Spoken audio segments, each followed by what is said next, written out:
New Zealand's Prime Minister has vowed to end coronavirus in her country. We have the opportunity to do something no other country has achieved, elimination of the virus, but it will continue to need a team of 5 million behind it. Just one new case was recorded on Sunday, with the preceding days' new cases only appearing in single digits. The country has started to lift its tough lockdown restrictions, which includes allowing some non-essential businesses to reopen, as well as reopening some schools and healthcare centres. However, for now, most people will still be required to stay at home and keep social distancing rules in place.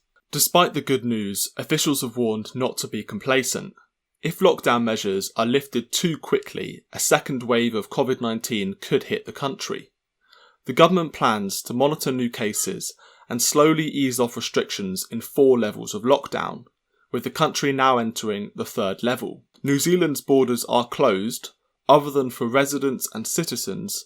However, when coming into New Zealand, everyone has to isolate themselves for 14 days, with the government putting them up in hotels to do so. New Zealand was placed under lockdown in mid-March, with just 1 death at the time from COVID-19. Now the country has just under 1,500 cases and 19 deaths. New Zealand announced one of the toughest and quickest lockdowns of anywhere in the world, allowing for just 1 hour outside for each person, which includes exercise or going to the shop.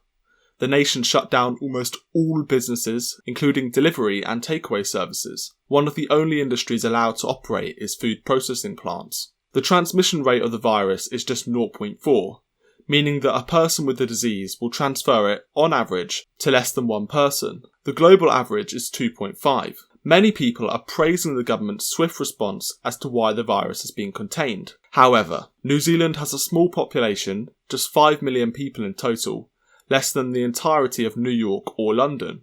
On top of that, the public is not densely populated, and the country can quickly and easily close its borders to stop the virus from coming in. New Zealand has also had more cases per 100,000 people than its neighbour, Australia, who have taken a far more relaxed approach to combat the pandemic.